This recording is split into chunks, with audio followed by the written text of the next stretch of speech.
Ако поранишната власт кокетираше со чувството на национал шовинизам, кокетираше со македонскиот идентитет, постојано на големо зборуваше и ја манипулираше јавноста дека тие се нели спасителите од кои нема да отстапат од прашањата што го засегаат македонскиот интегритет. По паѓање на режимот имаме нова власт која донесе условно кажано слободата, се заговараше за демократија, за отчетност и за транспарентност. Дали може би ние делуваме превентивно, невладиниот сектор и медиумите прават во последно време еден мал притисок врз новата власт, која може би поставувајќи се како ослободител или некој што ја донесе слободата, веќе не трпи баш толку голем притисок во јавноста и малку се прежестоки и преофанзивни реакциите кога се насочува мала критика од јавноста према нив. Ке разговараме со Маријан Забрчанец, советник за односи со јавност во кабинетот на премиерот, Мирјана Најчевска, универзитетски професор и Љупчо Петковски, директор на Евротинк, Центар за европски стратегии. Ке почнеме од она прашање, ако Маријан Забрчанец велиме тој романтичен дискурс од улиците кој ни ја донесе слободата, каде што вие во една прилика велите шарената револуција е умот, срцето и стомакот, нели, дека доаѓа од таму и треба да ги принесе тие чувства кои нели ќе се артикулираат подоцна во слободна мисла, таа за која успеавме ја донесовме. Сега од позиција на човек кој работи во владата, веројатно сте свесен и затоа ве викнавме денеска во емисија, кога се обидовме минатиот пат, меѓутоа нели имавме мало недоразбирање, не се најдовме. Имам впечаток дека не баш многу нели со задоволство зборувате сега во медиумите и вие и вашите колеги кои се дел од шарената револуција, а сега се внатре во владата и работат во пиар секторот, во разноразни сектори кои се однесуваат на информации и така натаму, што е разбирливо од аспект на професионално делување, нели? Меѓутоа сметам дека сепак малку сте пречувствителни кога има забелешки, еден притисок од јавноста, малку преофанзивни. Земејќи предвид дека вие сега нели на социјалните мрежи повеќе за да заштити владата, ја правите голем дел од нели она што се пласира како информација се прави на социјалните мрежи. Кога има некоја реакција, преофанзивни се реакциите. Зошто е тоа така? Ви благодарам за поканата најпрво. Драго ми е што се забележува дека основна вредност на оваа влада е слободата и отвореноста на самата влада. Наспроти, како што рековте, национал шовинизмот на претходната влада, морам да потенцирам дека кога зборуваме за слобода и кога зборуваме за отвореност на влада кон граѓаните, тоа е пред се заради придобивките на граѓаните. Тоа е пред се за граѓаните да добијат информации кои што им се необходни, а не за владата да се фали со тоа. Ние мораме постојано зборуваме за овие вредности, бидејќи тие не се ултимативно достигнати, ниту пак може да се зборува дека конечната слобода и конечната отвореност сме ја достигнале. Тоа е процес кој што секогаш може да биде подобар. Оваа влада напоменува постојано дека е отворена за критика и дека критиките од граѓанскиот сектор, критиките и на социјалните мрежи се добро дојдени. Најдобро дојдени се разбира, најкорисни се оние кои што се конструктивни, аргументирани, прецизно насочени до соодветната институција. Не се согласувам дека било кој представник на владата бил офанзивен или агресивен по однос на стигнати критики. Важно е да знаеме дека секој кој што во свое лично име комуницира на социјалните мрежи, тоа го прави во свое лично име. Владата има точно утврдени канали, официјални канали за комуникација и официјалните ставови на владата ги изнесува пред се портпаролот на владата на Република Македонија.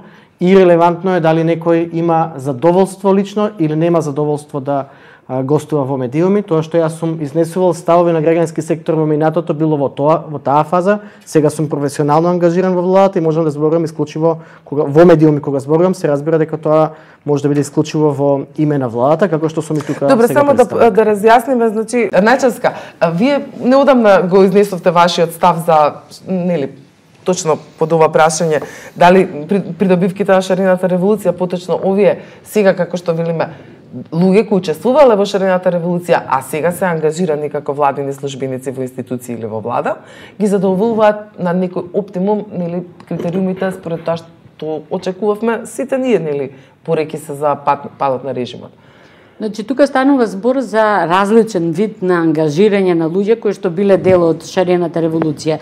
Значи шарената револуција навистина беше збир од најразлични луѓе во кои што имаше стручњаци, професионалци, невладени организации, граѓани од бизнес заедницата и слично. Значи немаше еден единствен хомоген некој чинител кој што ги обединуваше, освен борбата за пад на режимот. И тоа не само пад на Груевски, туку тоа беше борба против груевизмот. Тоа значи борба против еден начин на размислување, еден систем на размислување, еден систем од вредности кој што беше спротивен на она што беше разбирање на најголем дел од граѓаните кои што излегоа на се она што представува демократски развој и владење на правото во една современа демократска држава. Значи, она што се очекуваше по падот на Груевски и почнувањето на разложување на груевизмот, тоа беше стручњаците, се она што представува професионален кадар во Македонија да бидат максимално искористени. Значи, не луѓето од невладиниот сектор или луѓето од ваму или од таму, заради тоа што биле дел од некакво формално или неформално движење, туку заради тоа што ги исполнуваат професионалните параметри кои што треба да ги исполнат за одредено работно место. Она што не го видовме е системската промена. Значи, системска промена која што би била нешто како препознатлива разлика. Значи, не заедница која што реактивно делува. Маријан спомна дека оваа власт реагира на критиките. Јас сакам власт која што нема да морам толку многу да ја критикувам. Значи, која што ќе има таков систем, така променет начин на делување, кој што ќе значи суштинска разлика од она што представуваше систем во претходното владење и за кој што нема цело време да треба да го буцкам, цело време да го критикувам, за да може да ги прави работите така како што треба.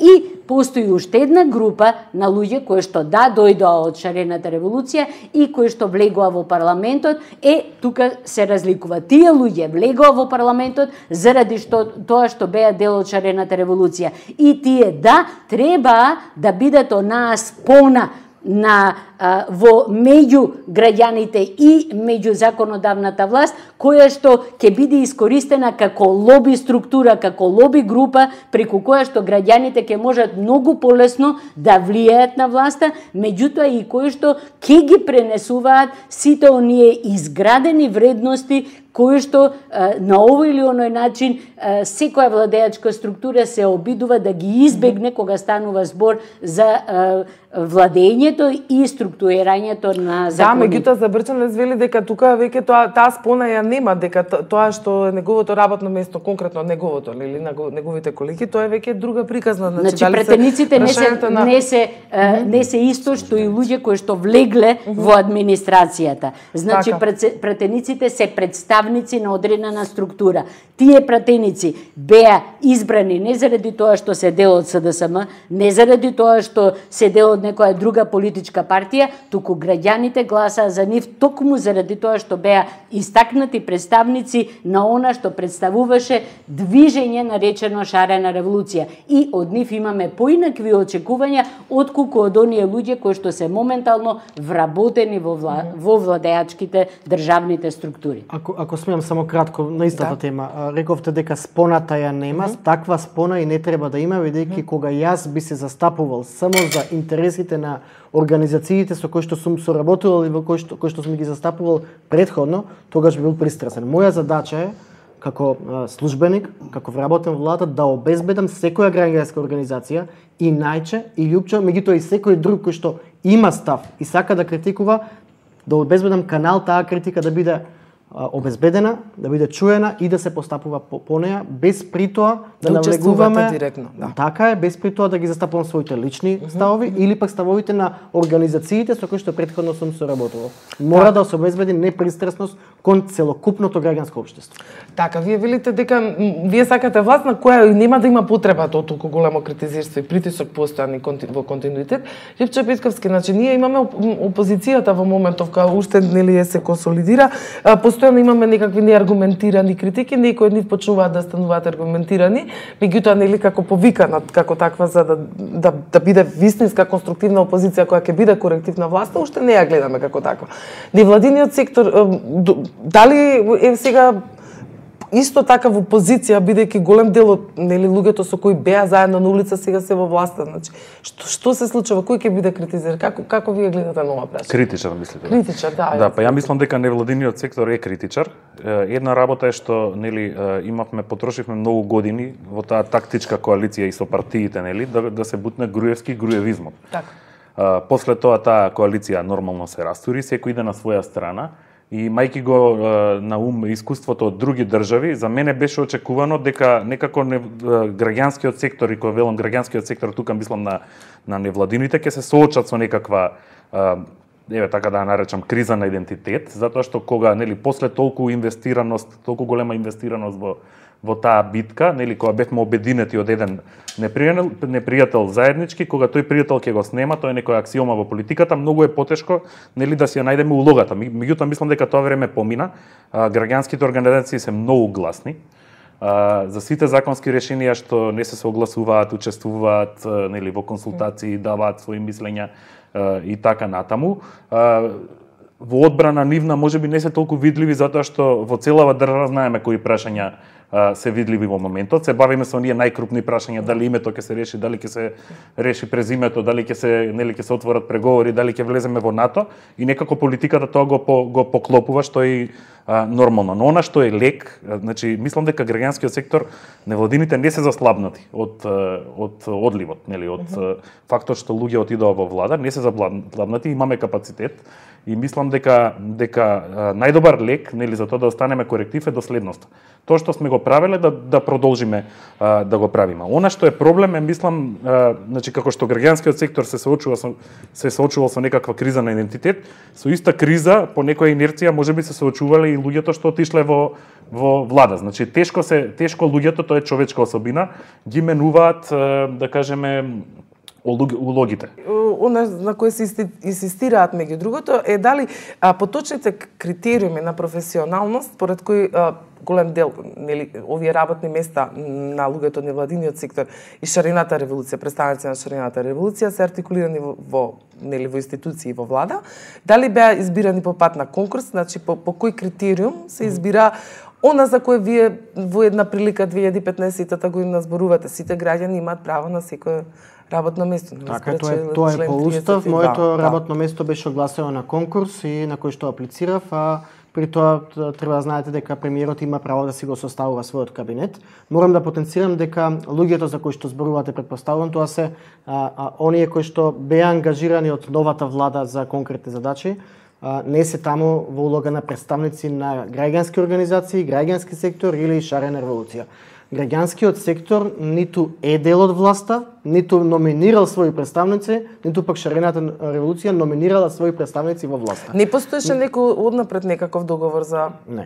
Доколку се дојде до промена на власта? Шарената револуција има точен јасен договор, тоа се овие 8 барања кои што стоја на усогласени помеѓу представниците на шарената револуција, официјални барања за кои што луѓето, без разлика дали беа членови на партија или не беа членови на партија, а имаше и такви, дури членови на различни партии, застанаа позади овие 8 барања. Сигурно дека таму имало и имаше вредности, идеали, но различни заедници, различни индивидуи настапуваа со различни идеали и вредности. Она позади која застанавме сите во таа шарена револуција се 8 барања, како итно публикување на аболицијата од Иванов, како формирање на специјално оделение, како повлекување на одлуката за одржување на парламентарни избори на партија. Така, тука нема некакво барање за тоа дека ние нема да бидеме дел од власта во иднина, значи такво нешто не постои, а доколку дојдеме на власт, иако се зборува меѓу голем дел од невладиниот сектор кој останат надвор дека вие и некои други луѓе кои се сега во владата, дека нема невладин сектор кој што е внатре. Не представници на невладиниот сектор, значи луѓе нема ни представник, за да биде некој представник на секторот некаде треба некој да го Луѓе кои номинира. работеле порано во невладиниот сектор, а сега се дел од владините службеници, може така?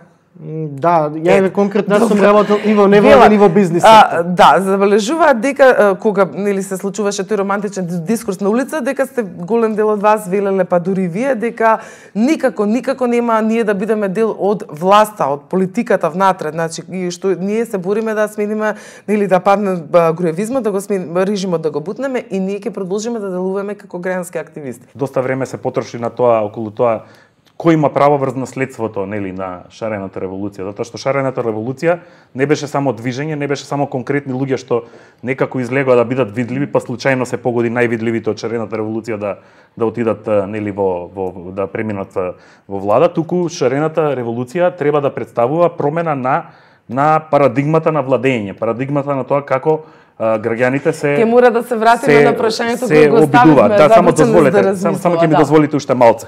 Преку еден пример ќе ми илустрирам колку е тоа тешко да се одржи, чие е тоа наследство. Шарената револуција обедини, една од најголемите придобивки е дека ги обедини луѓето нели по етнички линии. Не беше битно дали си албанец, дали си македонец, туку едноставно луѓе од различни етнички заедници. Ја знаеме колку е битна и лоша таа поделба кај нас политичка нели по етничка основа. Успеа значи сите да ги обедини против власта. Дел од таа власт беше Дуи. Значи Дуи беше у принцип Ахмети беше Груевски на албанците. Так. Албанците што излегуваа на Шарена, во Ахмети гледаа нели тоа што ние гледавме во Груевски. Една година потоа, така, мора да и за тебе непријатно и за луѓето што се у влада, треба да се брани политика во која што кандидатите на Дуи ќе се поддржат нели во сите тие градови на локално ниво и Заев ќе искочи и ќе ги поддржи. Значи политиката е водена од сосема спротивна логика од тоа што беше нели како мобилизацијата. Како што рече Начевска дека едно е тоа како се води политика, затоа малку забележува на овие луѓе кои не се баш толку искусни политички искусни. Тоа е природно. Политиката е една работа, значи невладините и корективот на политиката е друга работа. И тие улоги едноставно треба да ги сватиме и да нема тука лутење зошто тоа би се критикувало. Значи јас од позиција на граѓански сектор и од позиција на нели на таа традиција на шарената револуција секогаш би бил против тоа. Луѓето што се у влада се водени од друга логика, еве не само интереси, сите сме водени од некакви интереси. Тоа е логиката на бројките. За да опстане владата треба да има мнозинство и некојаш се голтаат нели компромиси кои што нели од позиција на невладен сектор е многу потешко да се голтнат. Исто така од позиција на невладен сектор е многу полесно тоа да го искритикуваш, затоа што логиката на наше делување е таа, нели различна. Од позиција на влада не можеш некои работи да искритикуваш. Затоа е битна таа доследност. И како луѓето тоа е нормално, тука имаме човечки материјал. Како луѓето се снаоѓаат во тие улоги, какви има ситни нели префрлања и така натаму, тоа е веќе да, може тоа е дел па целиот процес нели на тамошна еволуција како што виле Забрченец.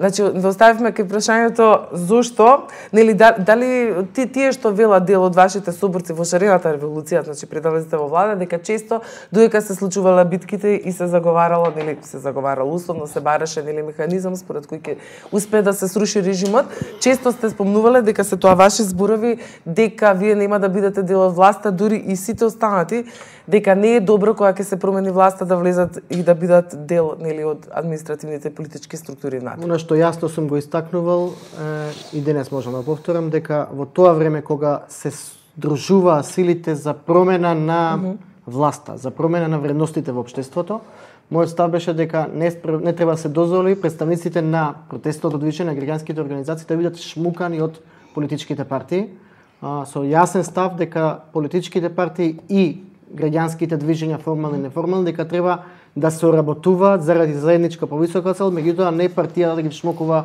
граѓанските активисти.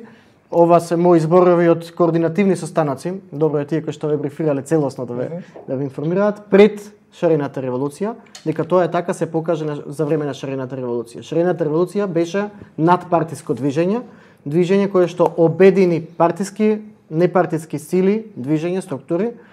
Таму луѓето не беа дојдени да се декларираат себе си дали се членови на партија или не се членови на партија. Исто така, имаше шпекулација дека во време на предизборието дека ќе бидам кандидат за пратеник и тогаш и јавно декларирав дека не планирам да се надпреварувам во политичка трка и да ги ловам гласовите на граѓаните. Позицијата на и јавна изјава. И како што може да се забележи, не сум пратеник, ниту бев на кандидатска листа. Ангажиран сум професионално, мојата професионална окупација се комуникација, односи со јавност, и сум таму пред се заради професионалната окупација и заради вредностите кои што сметам дека оваа влада ги застапува и ќе ги застапува во иднина.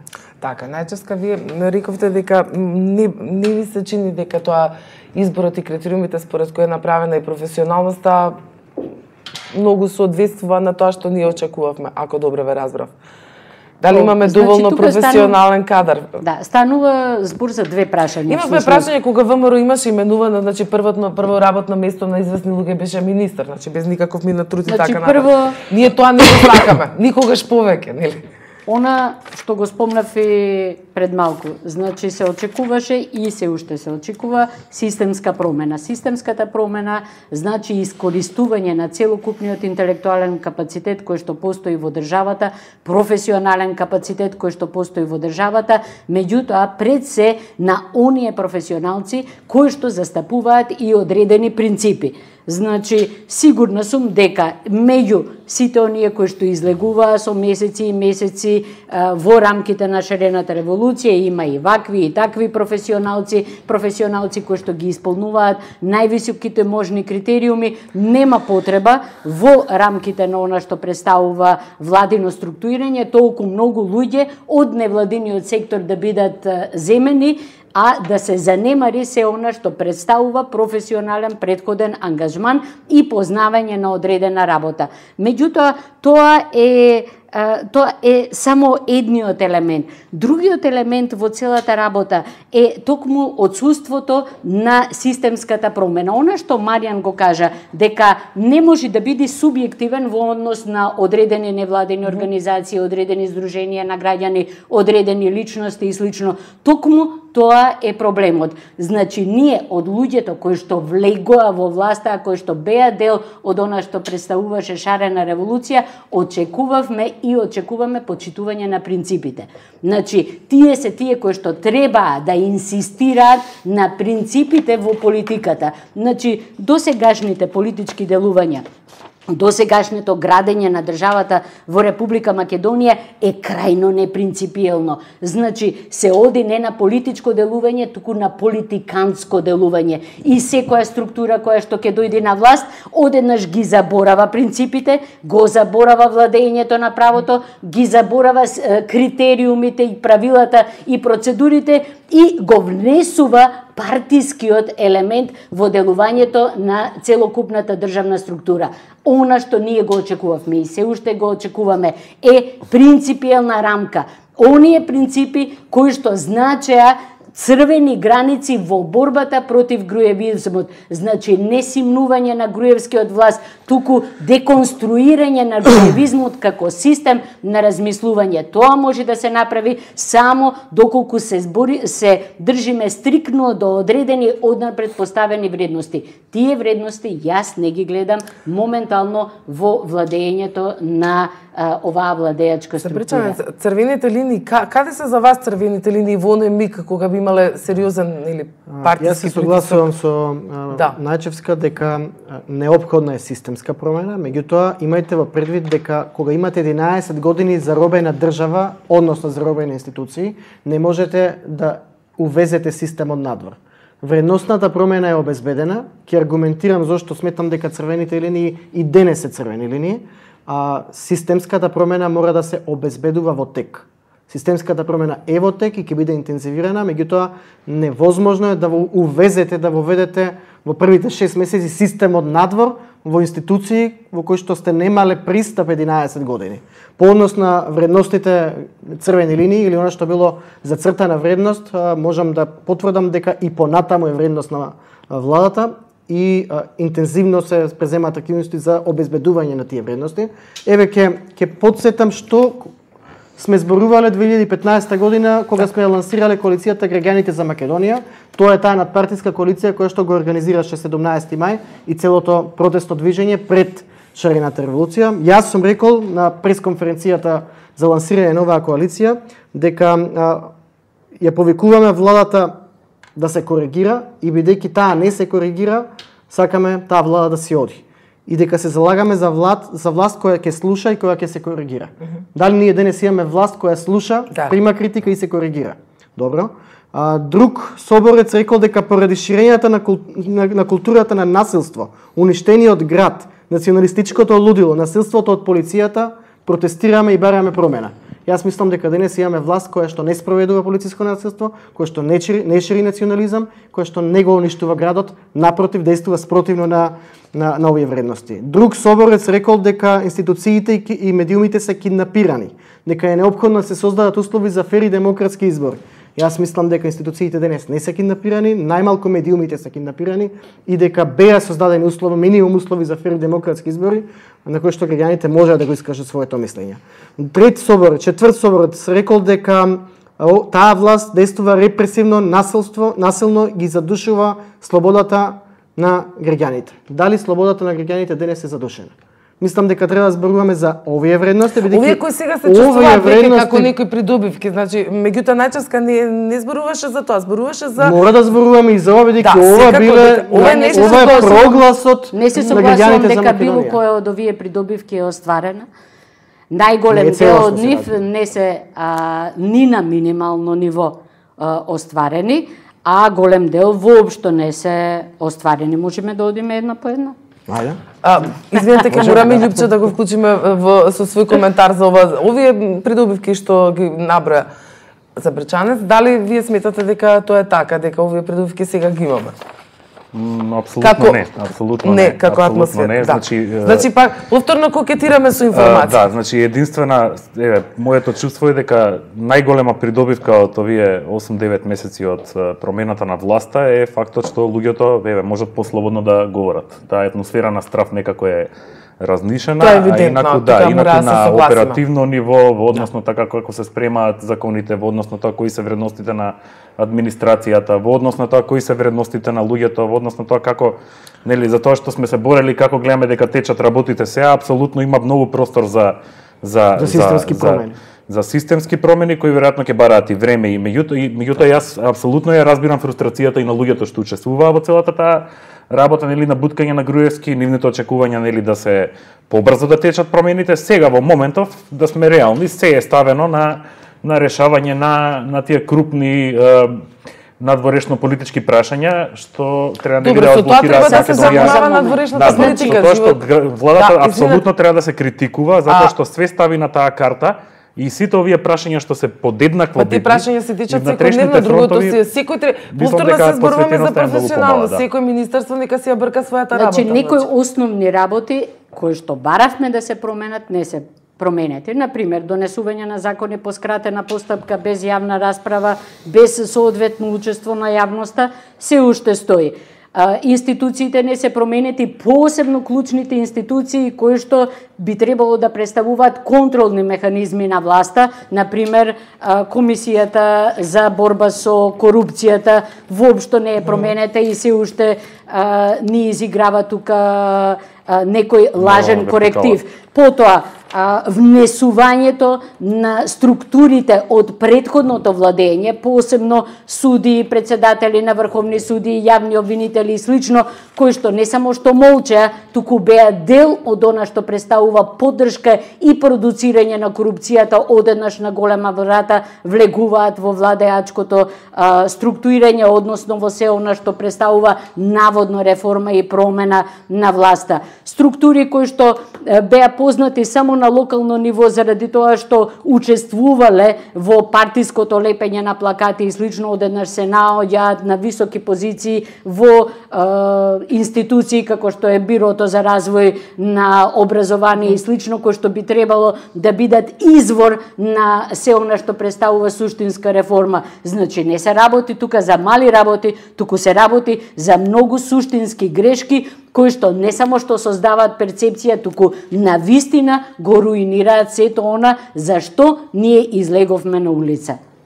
Забречанец, Јас мислам дека институциите се променети. Институциите денес одговараат на сите новинарски прашања навремено и темелно. Институциите денес ги објавија, Министерствата пред се, ги објавија клучните правилници, документи, акти, записи на своите веб страни. Декласифицирани се серија на информации и на документи кои што претходната власт ги криеше и не сакаше да ги поставува. Следува објавување на трошоците на министрите, замениците министри, државни секретари во првите месеци од нивната работа, што ќе стане константна пракса. Институциите тоа како се променува. Јас се согласувам дека дел од работите за кои што зборуваше професорката Најчевска држат и не се променети целосно или мал дел од промените се таму обезбедени, меѓутоа повторно ќе кажам, 11 години заробена држава. Системот надвор не може да биде увезен, системот треба да се гради, промената е во тек. Добре, Забречанец, токму тоа беше и почетокот на дебатата, која сега веќе ќе треба да привршуваме. Да, тоа е точно евидентно дека ние чувствуваме многу послободна атмосфера. Еве јас како новинар можам да кажам дека тоа е де факто, да, физички многу полесно се доаѓаат информации. Така, институциите се потранспарентни. Меѓутоа, баш дека е тоа така, велам слободата веќе станува некаков механизам. Да, ние еве сега го имаме ова, вие сте слободни, сега ќе барате ли уште повеќе од ова? Да барате ве охрабруваме да тоа е тоа до кој сакав да не дојдеме до ситуација да почнеме да манипулираме. Да, слободни сме, ние сме транспарентни, отчетни сме во рамките на тоа што ние го пласираме како информација. Значи, во ред.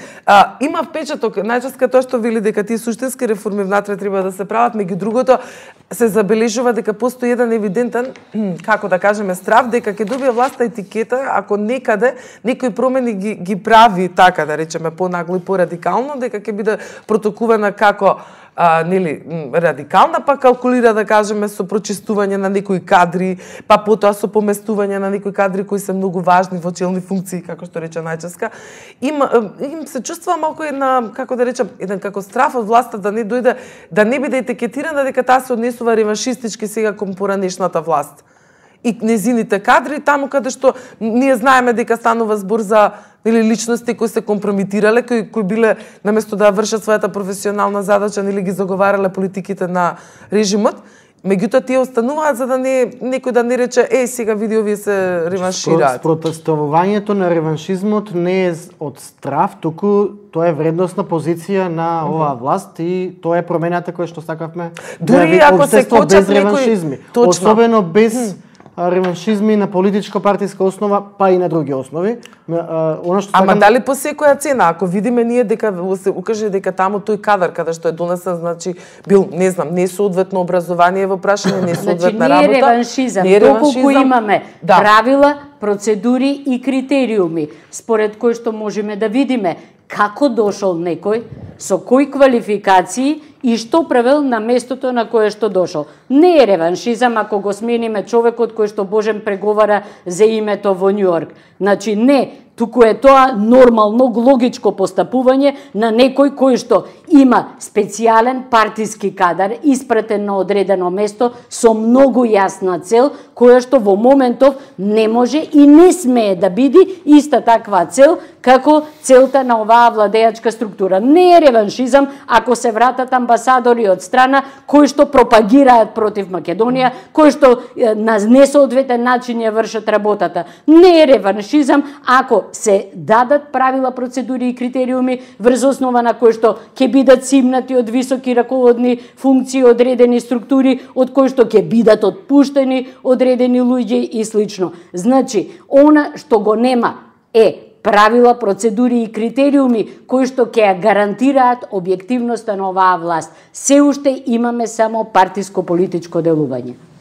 Липче Петковски, што мислите ви? Па, ја мислам дека главните предизвици против кои што се, нели, поради кои што станавме со шарената револуција и поради кои што луѓето се дигнаа на нозе, освен оној што го, нели, споменав, што е апсолутно важен затоа што решавањето на сите други предизвици подразбира да не се плашиме, да се чувствуваме слободно да говориме, да не чувствуваме дека ќе има реперкусија, дека ќе ни пратат водени топови, нели, ако се осмелиме да изразиме некакво незадоволство. Главните предизвици остануваат нерешени. Значи, клучните големи прашања, како, не знам, неказнивоста, културата на неказнивост е тука. Политички протекции апсолутно постојат. Повторно ќе го повторам примерот со, нели, Дуи. и со тоа колку во принцип ствараме, владата создава цинизам кај огромен дел од граѓаните, не само албанци, туку и македонци, со фактот што нели Дуи беше поддржан и политички оживен, дигнат од мртвите, а истиот Дуи и истите представници на Дуи во бомбите и во целата таа мобилизација беа изедначувани со Груевски. Вакви прашања се многу битни, затоа што луѓето можем не ги разбираат деталите од политиката, меѓутоа на ниво на перцепции се апсолутно битни, нели, затоа што придонесуваат кон подигање на тоа ниво на цинизам и перцепцијата дека сите се исти, дека се сведува на една политичка прагма во која што партиите ќе се пазарат нели за своји придобивки и во крајна некоја линија ќе доведе постои опасност да доведе до рушење на довербата на јавноста во владата и некои нови процеси што никој не ги посакува. Така, овие протекции беа на повисоко ниво. Забечане, што правиме со оние протекции на инвазивни? Зборуваме вие вашиот тим кога го биравте во влада, значи, дали имаше тука притисок, некој пријателски притисок, зборувам луѓе кои нели биле ваши соборци? Тоа е неизбежно, рече професорката Маја Стевановиќ минатиот пат, дека во Македонија се е во ред со транспарентноста до оној миг кога нели тука ние сме многу мала средина, каде што ќе дојде пријателството, роднинските врски таму каде што нели инсистираме да нема непотизам. Како вие, по кој критериум успевате ли вие да се воздржите, да речеме на тој притисок од вашите соборци, да им кажете да, ова работно место треба критериуми такви. Како го избравте тимот кој работи во влада? Спомнав дека лицата кои што се ангажирани за различни професионални задачи се ангажирани согласно типот на задачи кој што е неопходен и ги извршуваат своите задачи на професионален начин. Дел од тимот е ангажиран со договор на дело, дел се наследени луѓе кои што работеа во секторот за односи со јавност, че е на комбинација на ресурси. Она што е важно да се знае дека не станува збор за никаков притисок, ни политички, ни пријателски, ни партиски. Мислам дека во нашето работење сме докажале дека комуникацијата е исклучиво владина, институционална и дека во она што значи комуникација на владата со граѓаните и со јавноста не сме да има било која партија никаков удел, за разлика од претходно кога целокупната комуникација се водеше од некакви комуникацијски партиски центри. Сега имаме тотално промена во спротивен правец. Институциите се тие кои што комуницираат со граѓаните во име на владата на Република Македонија. Би сакал кратко само да се надоврзам на поентата околу политичкиот протекционизам. Владата се разбира дека е составена врз база на политички договор, врз база на избори, на резултати на избори. Меѓутоа владата својата промена во општество ја обезбедува и врз база на програма за работа. Сметате ли дека ако се продолжи во континуитет со критичка мисла, дека сепак може да очекуваме дека ќе се развие една сепак партија, поточно власт, која нели некако ќе ги исполни очекувањата што ги имавме од улиците? Добро, мене најмногу ме плаши ова сега што го кажа Маријан, тој зборот никаков. Значи, не постои таква власт во која не постои никаков притисок. Значи, во секоја власт има притисок.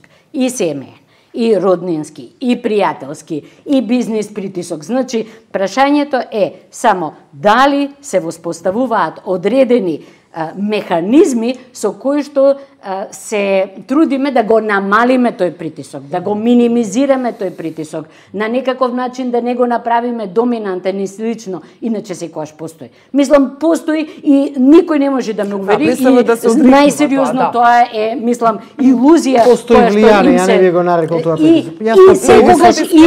И секогаш има постапување врз основа на тоа влијание. Има и притисок, мене тоа ме потсеќа на притисокот кој што претходната власт го вршеше врз општеството. Така да мислам дека е негативно, прилично негативно разбран зборот притисок, дека е подобро да користиме зборот влијание. Значи, има и тоа се остварува. Се вработува со попријателства, се вработува по родбински врски, се бираат на функции луѓе за тоа што се блиски со по бизнес и слично. И повторно доаѓаме.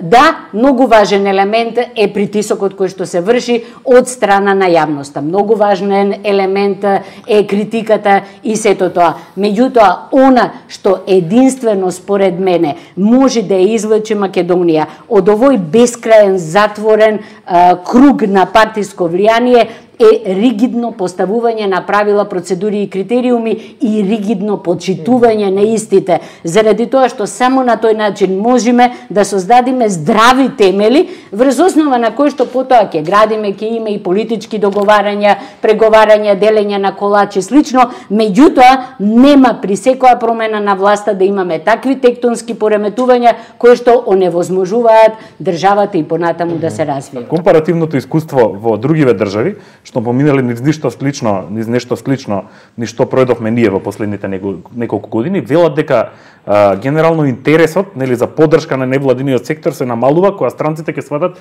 дека има нормална влада, нели, дека има нормална влада која што може да биде нивен партнер и се прават грешки во смисла на помали поддршки, повеќе работа со владата и заборавање на секторот кој што треба да биде коректор. Добро, да се вратам на ова само прашањево на кратко првичното.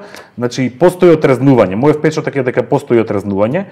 Сваќаат и странците полека, нели, покрај тоа што нели имаме влада фантастично тој пиар што го извози, што реши да влезе во решавање на тие горливи прашања. Постои отрезнување и се поголема свесност дека сепак тоа е влада, политичка влада, со интереси, со влијанија, со притисоци, каде што разни групи нели се борат меѓу себе, се обидуваат да наметнат своји интереси, со проблеми, со недоволен капацитет на сите полиња да ги адресира како што првично ветуваш, што е нормално. Ќе има некакво отрезнување и веројатно поголем фокус на сите тие реформски нели пакети што ги постави владата. Меѓутоа пак се ќе зависи нели од тие крупните. Свесноста и критериумите, јас ви рекла, како што рече најчесто го споменавме они правила, процедури и критериуми. Правила, процедури и критериуми и личности кои имаат минат труд ова да го спроведуваат. Кога споменавме падот на режимот нели преиската на Милошевиќ, кога Александар Тијанич како еден нели човек со немаше со поимпресивна биографија беше донесен на чело на РТС кој го реформираше од корен, нели? Истиот тој во една прилика го праша дали тој е вработен партиски, тој рече да, јас сум вработен партиски, ама ниту еден новинар тука нема да биде партиски вработен. Со целиот свој легитимитет и тоа се потврдува подоцна дека е така затоа што добија една национална реформирана куќа која денеска не застапува никакви политики. Маријан Забрчанец, немаме повеќе време, значи во следна прилика прашањето со нашата национална телевизија, многу горчиво прашање. Не знам што ќе се прави понатака, можеби во следната прилика би разговарале само за ова или еве би очекувале од Маквакс ексклузивно да добиеме став од владата за ова прашање. Што ќе се прави, дали таа нели нашиот национален јавен сервис ќе може да се прочисти како еден од важните критериуми повторно за решавање на медиумскиот простор. Зборувам за она што вели најческа критериуми. Кој ќе ни ги наметне критериумите за квалитетот на медиумите? Очекуваме ексклузивно во Маквакс. Ексклузива нема, заради тоа што не постои таква информација во моментов. Она што е важно е вредносна информација дека она што се барало ослободување на јавниот сервис од контрола на власта е обезбедено. Во моментов се прават напори за реформа во смисла на обезбедување на услови, како што вика професорка Најческа. Да, ќе треба веројатно прво многу луѓе да исто не зборувавме за одговорности. Значи ќе треба некој да понесе одговорност зошто е стигнато до таму до каде што е стигнато.